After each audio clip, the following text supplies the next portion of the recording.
Hello po, magandang hapon po sa inyong lahat. Sana po busog na po kayo.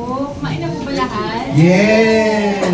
Thank you po sa pagpunta ngayong araw. Ito po ay isang pasasalamat lang din for everything na naibigay sa ating blessings ni Lord ngayong taon. Masarap po na makasama po kayo sa blessing na ito. Sorry, palitan mo yung mic, mas malakas to. Test. Hello. Yan. Mahina na talaga. Mahinhin ka lang. Okay. Bagong kasal. Wow!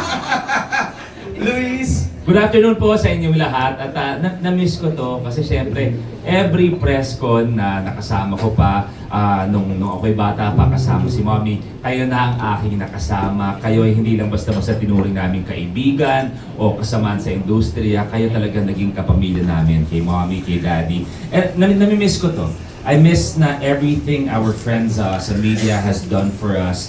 And ito yung way namin na papathank you namin sa inyo. At siguro, ito yung tamang panahon. Ang main reason kaya namin na ginawa to is aamin na kami talaga. Ay, wow! Kasi Finally, may Luis. mga haka-haka, nakikita kami sa mga mall, sa mga event na magkasama, sila ba, magkaibigan lang ba, tropa ba? Yes Ayun po. po, salamat po. Mag-jowa po kami. May, Thank you. may Rosie na nga eh. Meron na nga. Ayaw. Diba? Ay, wait lang. Let's pose for photos muna para meron na silang ma-upload agad-agad. Please. So, tingin mo sa gitna. Sa gitna muna para sa ating mga nasa center. And then, look at your right. Alright. Yan. Oh. Happy si Richard. And then, look at the left naman. Dito naman. Para ma-happy naman si Salve. Ang importante lang naman dito si Salve ang happy. Yun na nga. Yung iba, bahala na kayo. Basta ang importante, ang masaya, si Salve. Correct. Have a seat, Luis and Jessie. We'll pass the mic sa mga gustong magtanong. Pero, nasabi nyo na kanina that, o di ba, malamig eh. Itututo ko ng konti, if maano kayo sa mata, sabihin nyo lang ha. If medyo natutukan kayo, or yung mga camera pag nag-moist. Yan. If hassle sa mga camera ninyo or sa mata ninyo, just let us know. Okay, nabanggit nyo kanina that there's so many things to be thankful for. And Luis, na-miss ka namin ha? Kasi nag-Rainbow Rumble ka na, Yes. nag-DVB ka na, hindi ka nag-press con. Ito ka lang nag-press con. Ito na agad-agad. Hindi, sabi ko nga, after everything that happened, this year, I'm back on, talagang naka-full gear ako. Okay. At kung naging sobrang busy ako sa Rainbow Rumble, napasama ako sa PBB, it's a good situation. Di na ako naniniwala sa good problem eh. Right. Good situation na mangyayari starting next year. Dahil hindi ko na rin alam kung paano yung gagawin yung schedule dahil may babalik ako na daily game show. Daily? Daily. May babalik akong daily game show. May mga na-delay, may mga nausog lang ng konti. Nandiyan pa rin ang Rainbow Rumble. At meron ako isa pang game show na gustong gawin bukod sa daily game show. At siguro alam niyo naman na hindi ko pa pwedeng i-reveal masyado. Pero yung next year, siguro, ang tinatry gawin, 2 to 3 shows. Wow! Wala bang clue? Ah, Is it a franchise? Is it an May original? franchise, meron ding Pinoy, baka magtuloy-tuloy pa ang Rainbow Rumble. At syempre, ang hiningi ko lang naman talaga is kaliwaan lang. Yun naman. So ito na yung gusto mo, Luis, game shows. Yes. Sabi ko naman na mas yung pag-arte naman talaga, I'm a much more competent host than I am an actor. At siguro nahanap ko kung ano yung puwang ko sa industriya. Right.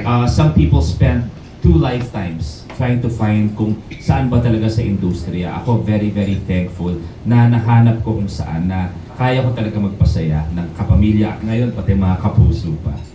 I have a question, Luis, before I go to Jessie. You mentioned kanina na with everything that has happened this year, do you feel that this was a good redirection for you? I think it's with everything going on. Ito, alam niyo po ito sa mga kaibigan natin. Pag may nangyaring hindi maganda sa buhay natin, we tend to believe or justify sa utak natin, hindi, redirection yan. Okay. Pag may nangyaring hindi maganda, we sleep better knowing, convincing ourselves or the people around us na redirection yan ni Lord. Pero siguro ang nangyari sa akin was protection. It's not a simple redirection na inusog ka lang. Para sa akin, everything that happened past year, kumbaga, ginanon pa talaga ako ni Lord. Okay. Na para hindi maapektuhan si How, my family, at syempre si Peanut. So, with everything that unraveled, that happened, both good and bad, I firmly believe that it was God's protection. Nice. Okay, we move now to Jessie. Sins of the Father, congratulations on your comeback. Thank you. What else are you thankful for aside from that? Maraming bagay. Actually, yung nga, yung sinasabi ni How na yung protection talaga. And of course, kahit paulit-ulit natin sabihin na wala akong kiniklaim na redirection, but it's true. Right. It's true though, na niligis ka sa ibang bagay. Kasi baka parang hindi talaga para sa iyo. Tama. So, I can confidently say na kumbaga nahanap na rin namin yung tamang path Right. para sa amin dalawa, sa pamilya namin, individually. So parang para sa akin, I'm just really grateful, of course, to ABS-CBN also. Akalain ngayon, nakabalik pa ako, di ba? Yun nga lagi ko sinasabi, even yung sa press cons namin sa Sins of the Father, after 6 long years, sabi ko, taray, a-acting ulit yung Jessie Mendiola. Kaya pa ba niya? And napatunayan ko din sa sarili ko, nakapagtapos ako ng isang show. Right. Ulit. And we ran for more than half a year. At sa I Want nyo, Yung sa I Want TV also, consistently number 1 kami. Siguro parang 2 weeks lang yata kami naging number 2. Pero sa buong duration ng pag-air ng episodes namin, number 1 kami. Wow. I'm really proud of the show. Sinabi ko pa ulit-ulit, kina Rita Forley, kina Miss J. Urbina, I'm really happy na finally I was reminded why I started this career. Right. Parang na-inlove ako ulit sa pag-arte. And ngayon, syempre, mas marami na akong pinanghuhugutan, di ba? Mas marami na akong napagdaanan. So, mas nalalabas ko yun. Parang mas na-express ko yung gusto kong na-express dahil sa mga napagdaanan ko. And syempre, dahil sa personal kong buhay. Eh, kwento ko lang, Oh, go ahead. pagkatapos ng taping nila, pag kunwari medyo matindi yung mga eksena, whether it be yung action scene, o hindi kaya yung drama nila kay J o kay RK, the next day, walang humpay, grabe niya pag-usapan. Parang feel mo Sabik yung... na sabik eh, no? Yung umagang-umaba habang nagkakape, ikukwento niyo sa akin bawat eksena. Wow. Whether it be yung fight scene, ipapakita niya sa akin yung mga behind the scene. Love, okay ba itong action na to? O hindi kaya, kukwento niya na, grabe yung bigayan namin ni RK, yung na ganyan, o kaya kami ni J. So naramdaman ko yung fulfillment niya. Right. Natuwa siya. Of course, I'm really grateful also to sila Kuya A, sila Marty, Ate Tess Magic, Kuya Lauren, and talaga kay How, so kay Love, talagang yung support niya sa akin na gusto mo bang bumalik? Go! Oo. Tapos yung tama, yung pinagkwento ko sa kanya lahat ng mga eksena, akalain mo yun, nabigay ko pa yung ganito, ganyan.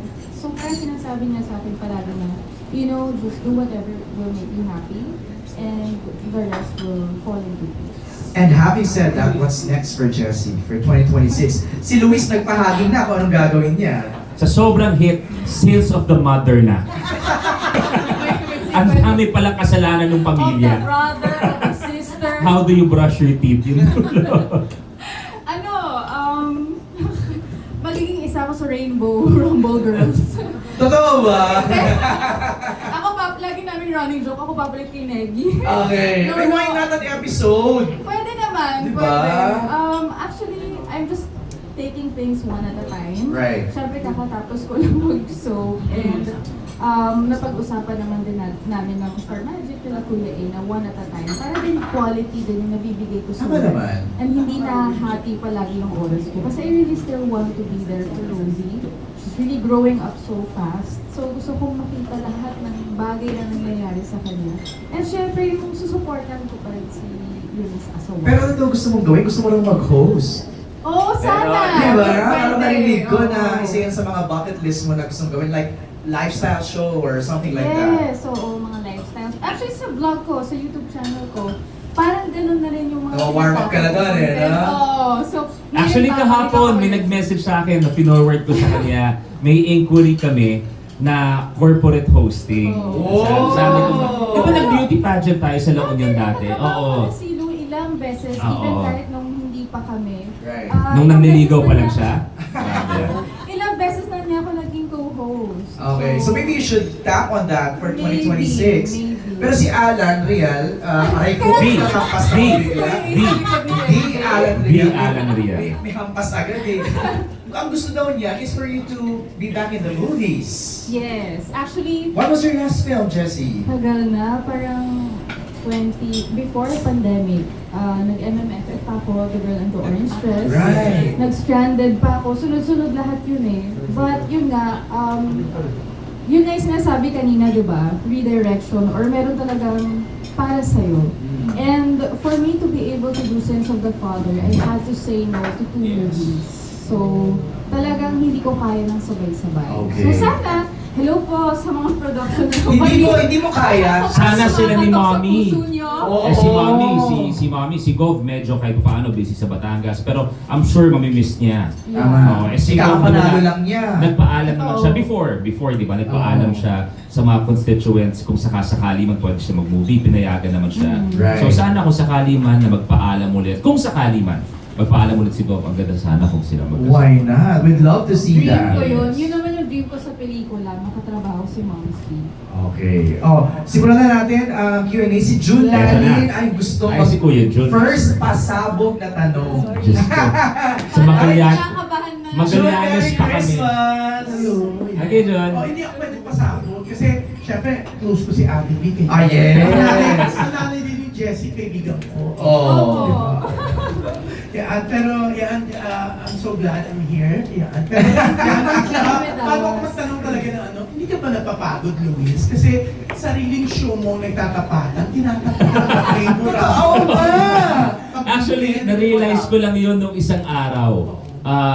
Si Flo ba yun? Basta nag-comment sa Facebook or something na sabi nga na, ang galing ng host na ganito. Tapos may nag-comment nga, si Kuya tayo na nagsabi na, ikaw lang yung magkatapat na programa. Well, no, thank you. It was a realization just a few days ago.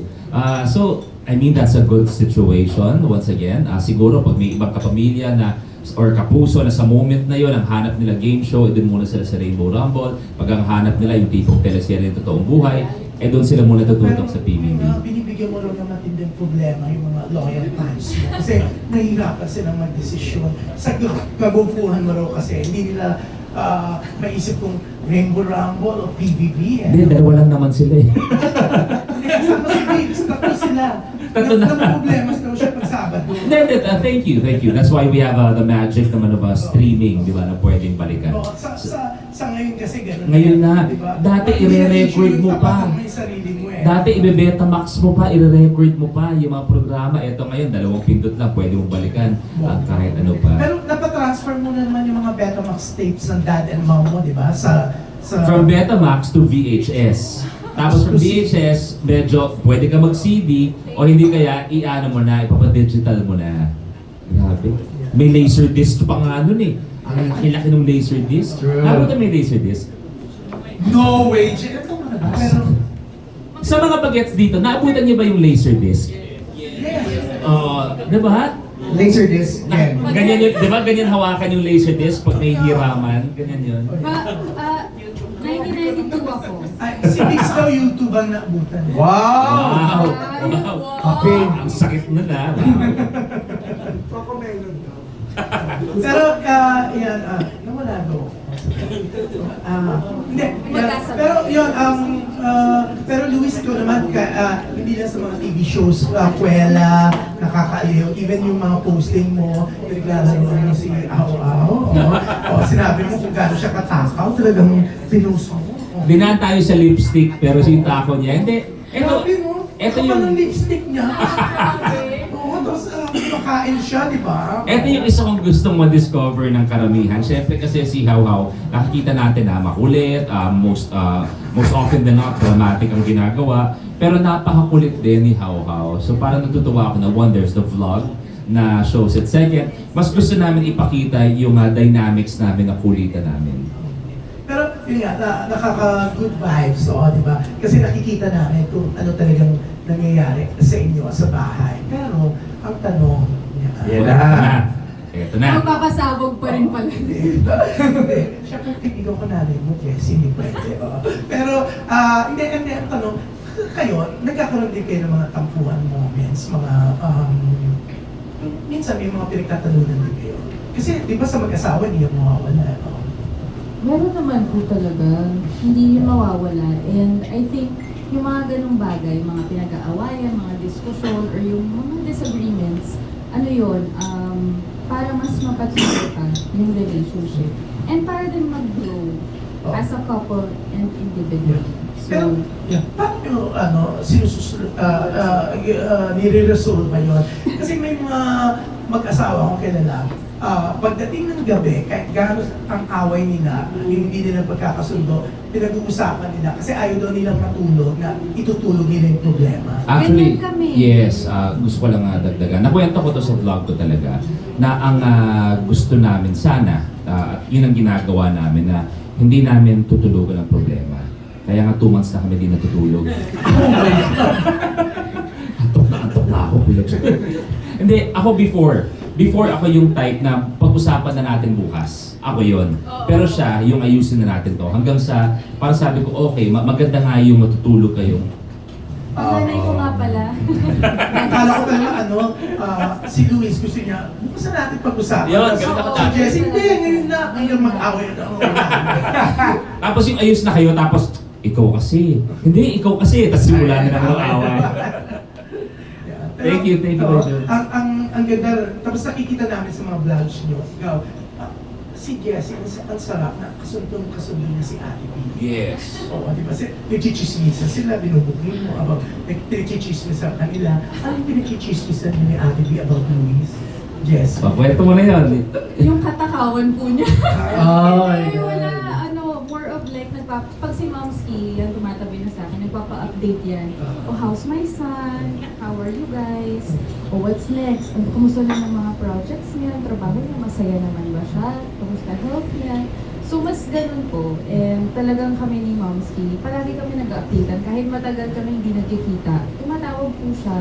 Kahit sa akin po, pag may sakit ako, or meron akong pinagdadaanan, ako mismo kinakamusta niya palagi. Para na rin talaga niya akong anak. And I'm really grateful. na Actually, tawag niya talaga.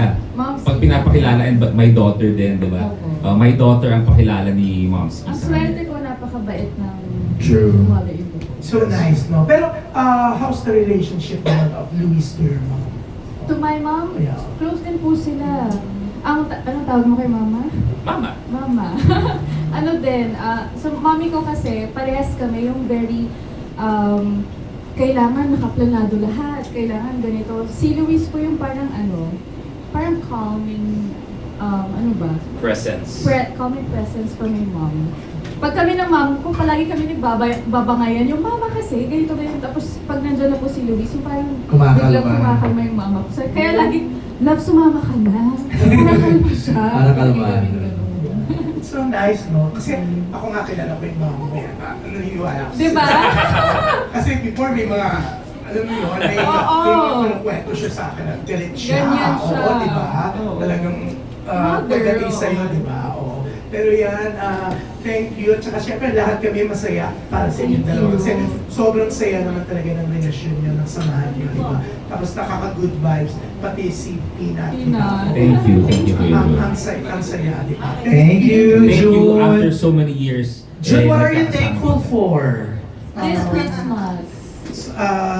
What do you mean? Maraming bagay kasi ako. Kasi Thanksgiving to. Thanksgiving. Mm. Ako thankful ako na gusto mo pa sabihin ko, Miss Tess? Ay, Actually, hindi, thankful ako na ito ang pagbabalik, Star Magic Press Con ko after ilang buwan ako. Hindi naman sa Star Magic Press Call ka naman. Kaya, pero, Iba, naka-red si Ate Janice. Hi. Good afternoon. Yeah, hi, Luis and Jessie. You speak of redirection, no? Wala bang chance for a detour Going back. Honestly, to run again? honestly, hindi ko na naiisip. Siguro after everything na we went through, everything that's going on, and chances are will still go on. Para sa akin, I found my niche once again. Actually, right after nga the campaign, right after the election, for a while, medyo I was lost. Kahit na nandyan yung ibang mga proyekto natin. To be perfectly honest, kilala din naman ako.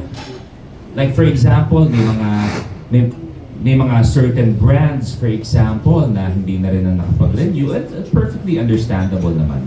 Na kumbaga, a lot of things na I already had, kumbaga, bigla na lang na for very understandable business reasons, bigla na lang they had to medyo keep their distance na sa akin.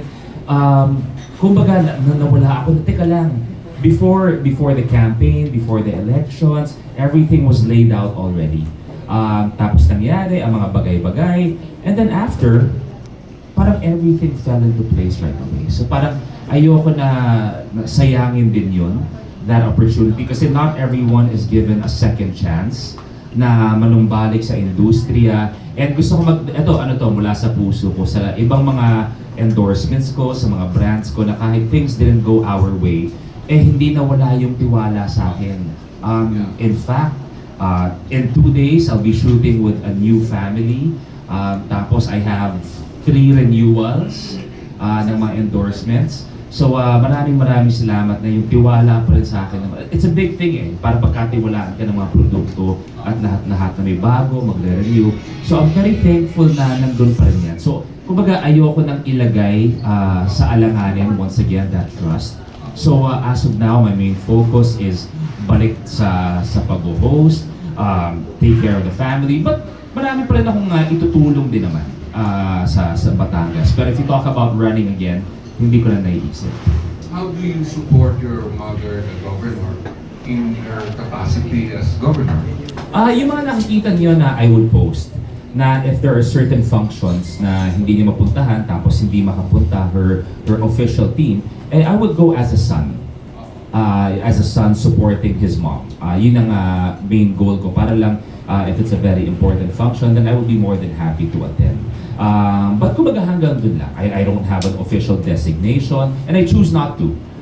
Kumbaga pag ako'y pumupunta lang pag nakikita ko sa Batangas, yun ay isang anak na tumutulong sa kanyang ina. Thank you. Thank you. Thank you, Nestor. Next, magtatanong si Janice. Happy birthday, Janice! Ay, idol ko to. Merry Christmas. Idol ko to si Ate Janice. Hi, Luis and Jessie. First, thank you for this Thanksgiving kasi hindi lahat nagpapa-Thanksgiving. Lalo na mahirap ang buhay ngayon. In fairness to you. Hindi, Ate Janice, kasi birthday ko bukas. Birthday niya bukas. Happy birthday kaya pala. Happy birthday, Jessie. Ayan. Anyway, I just wanna know, gaano na ba kayo katagal as boyfriend, girlfriend, and as mag-asawa? For the record, So, no? together. Baka dahil sa tanong mo, katapusan na namin. Pag ako tinanong niya ngayon, papabilang ako dito ng di No, oras. actually, 10 years na kami next year. Wow. Together. 5 years married, tapos before that, 5 years kami boyfriend, girlfriend. So, total 10 years. O sa nalagpasan nyo na yung 7th year age. Yes. Actually, minsan may mga conversation pa rin kami na, oo nga no, isang dekada na. Oo, Yun, lagi namin nakakalimutan. Gano'n na pala tayo matagal na magkasama. Oo, at hindi lang basta-basta magkasama. I think alam niyo na, ang rami naming napagdaanan as individuals and, as a couple. So sa 10 years na yon, meron pa ba kayong mga natutuklasan until now sa isa't isa na hindi nyo nakita ng boyfriend-girlfriend pa rin kayo? Parang wala na. Parang kilala ko na siya. Ano ba? Siguro din, syempre this year dami din namin pinagdaanan, di ba? And nakita ko talaga kung gaano kakailangan ni Luis ng support.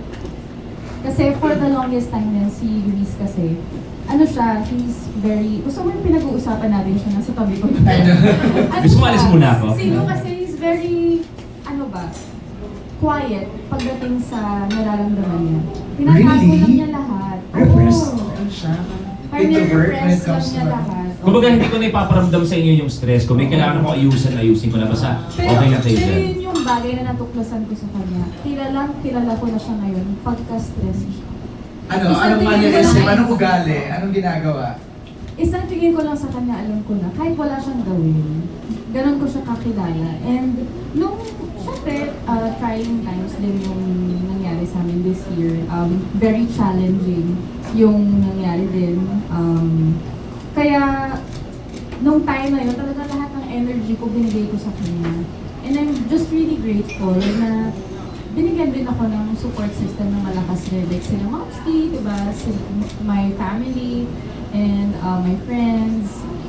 Talagang sinuportahan ako para supportahan siya. So talagang nakita ko kung gaano kahirap yun for him. Kasi si Luis hindi talaga yun nagsasalita. Pag kahit hurt na siya, ingiti pa rin siya, papasalahin ka pa rin niya. Pero alam mong nahihirapan na siya. So, yun yung natutunan ko sa kanya. So palagi ko sa kanya sinasabi, pag may nararamdaman ka, kapag nasasaktan ka, alam ko yun. So, okay lang kahit sabihin mo, kahit sa akin lang. So, I think that's what he learned also from me, na okay, pwede pala akong maging vulnerable kay Jessie. So, yun natutunan namin this year sa isa't isa. MMK na pala. Ako ang natutunan ko sa kanya, may iaangat pa pala ang kanyang pag-alaga at pagmamahal. Kasi, which I'm sure alam niyo rin to, a few years back, siguro mga 3 years, may isa akong issue na nangyari sa buhay ko, hindi ba? Na no one saw coming. There's an issue tungkol sa pera at lahat-lahat. Oh yes.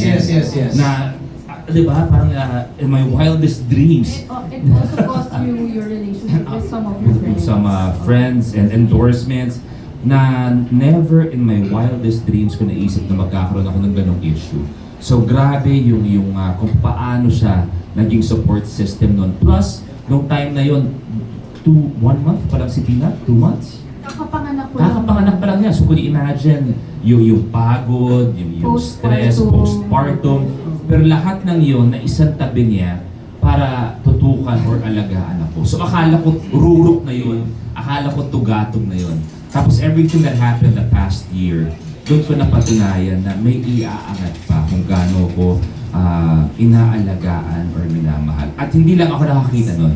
Kahit yung family ko on the night of the elections, nakita kung paano niya talaga akong minahal ng mga oras na yun. Wow, ang laki naman pala talaga ni Lucky. Okay. So, how do you resolve your indifferences?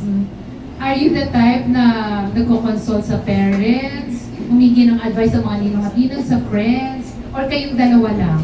Ako, ang sa akin kasi kahit sino pa ang kausapin mo, magulang mo, ninong-ninang mo, mga kaibigan mo, kahit sino pa yan, ako pa rin magsasorry. Walang panalo pa rin. Akala ko naman pa seryoso ka na. Totoo yun, Jessie. Siya lagi. Oo naman.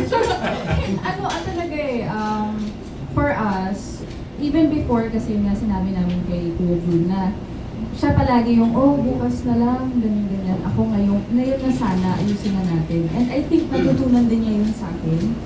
And I'd like to think na kaya din matagal na rin kami magkasama.